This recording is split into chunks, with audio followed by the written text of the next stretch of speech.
In 1970, over 80% of adults were married by age 30. Today, that number has dropped to 30%.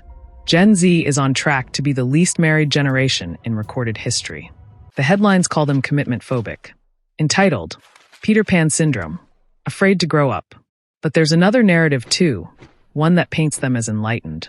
Evolved. Too smart to fall for an outdated institution. Neither story is entirely true, and neither is entirely false. The reality is more complicated and more interesting. Let's start with the numbers. Gen Z, born roughly between 1997 and 2012, grew up during the tail end of America's divorce peak. Their parents, largely Gen X and younger boomers, married in the 1980s and 1990s, when divorce rates hovered around 50%. That means roughly half of their generation either experienced their parents' divorce directly or watched it happen around them. Research from the Journal of Marriage and Family confirms what common sense suggests. Children of divorced parents are significantly more hesitant to marry. They develop what researchers call divorce anxiety, a deep wariness about repeating their parents' patterns. This is understandable. Watching a marriage fail up close leaves marks. Attachment theory, developed by John Bowlby and Mary Ainsworth, explains how early relational disruptions shape adult bonding patterns. Children from unstable homes often develop insecure attachment styles that make long-term commitment feel threatening. So there's a legitimate psychological explanation here. Gen Z's caution isn't irrational. But here's where it gets complicated. Caution can become avoidance. And avoidance, over time, can become its own trap. The economic argument is frequently cited, and it deserves examination. The average American wedding in 2023 cost over $30,000. Housing prices have outpaced wages dramatically. Homes now cost nearly 6 times the median annual income, compared to twice the income in 1970. Student debt averages around $30,000 per borrower. These are real constraints. Marriage historically represented economic stability, and that stability is harder to achieve today. But let's add some perspective. Previous generations also faced economic hardship. The silent generation married during post-war uncertainty. Boomers married during recessions and stagflation. Gen X married while wages were already stagnating. They still got married. In large numbers. What's different isn't just the economics. It's the perception that economic security must come before commitment. That you need to have it all figured out first. That marriage is something you do after you've made it, not something you build together. This is a value shift, not just an economic reality. And it's worth examining whether that shift serves people well, or whether it creates a finish line that keeps moving further away. Then there's the dating landscape. Gen Z is the first generation to come of age entirely within dating app culture. Tinder launched in 2012. By the time most Gen Z entered the dating market, swiping was the default. Psychologist Barry Schwartz's research on the paradox of choice is relevant here. When options are infinite, satisfaction decreases. Commitment feels like closing doors. Every choice carries the anxiety of, what if there's someone better? But here's what often goes unexamined. Gen Z isn't just a victim of this system. They're also participants in it. The same generation that complains about ghosting also ghosts.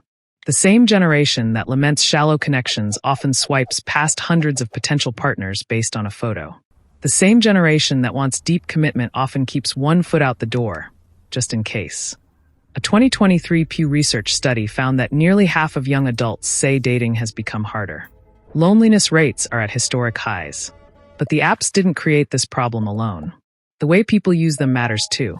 And at some point, the question becomes, are the apps the problem, or are they revealing something about how this generation approaches intimacy? The identity argument is also worth scrutinizing. Psychologist Jeffrey Arnett coined the term emerging adulthood to describe the extended period of self-discovery between 18 and 29. Gen Z has embraced this fully. Work on yourself first. You can't love someone else until you love yourself. Know who you are before you commit. These sound wise, and there's truth in them. But there's also a shadow side. Self-work can become self-absorption. Finding yourself can become an indefinite project that never concludes.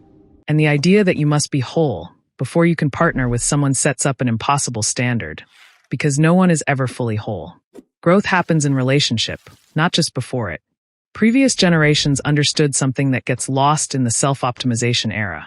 You don't find yourself and then get married. You often find yourself through the process of building a life with someone else. The question isn't whether self-knowledge matters. It does.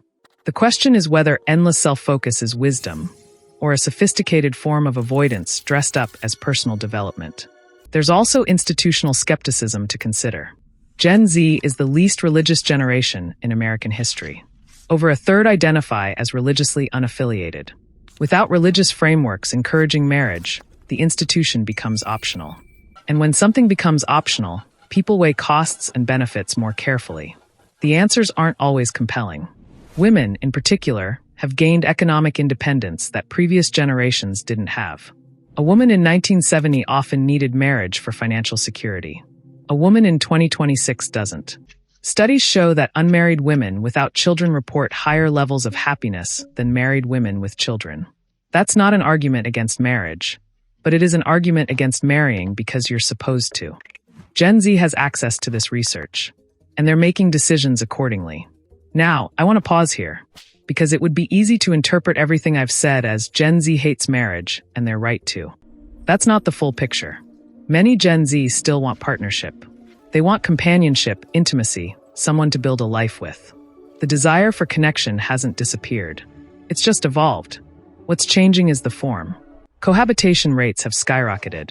Living together without marriage is no longer scandalous. It's practical. It's a trial run. It's a way to test compatibility without the legal and financial entanglement of divorce. Some researchers call this marriage light. Others see it as a healthy evolution. Commitment without the rigid structure of a legal contract. The point is, Gen Z isn't abandoning love. They're redesigning it. There's one more thing I want to address. Something darker. Gen Z came of age during a time of profound uncertainty. Climate change, global pandemics, political instability, economic precarity, a constant stream of apocalyptic news cycles. When you're not sure the world will be livable in 30 years, forever takes on a different weight. Why plan a wedding when you're not sure there's a future to plan for? This isn't dismissible as dramatic. Gen Z reports higher rates of anxiety and depression than any previous generation at the same age. The mental health crisis is real. But here's a harder question. Is avoiding commitment a response to uncertainty, or does it contribute to it? Humans have always faced uncertain futures. War, famine, disease, economic collapse. And yet, across millennia, people have still chosen to pair up, build families, and invest in futures they couldn't guarantee. Because commitment itself creates stability.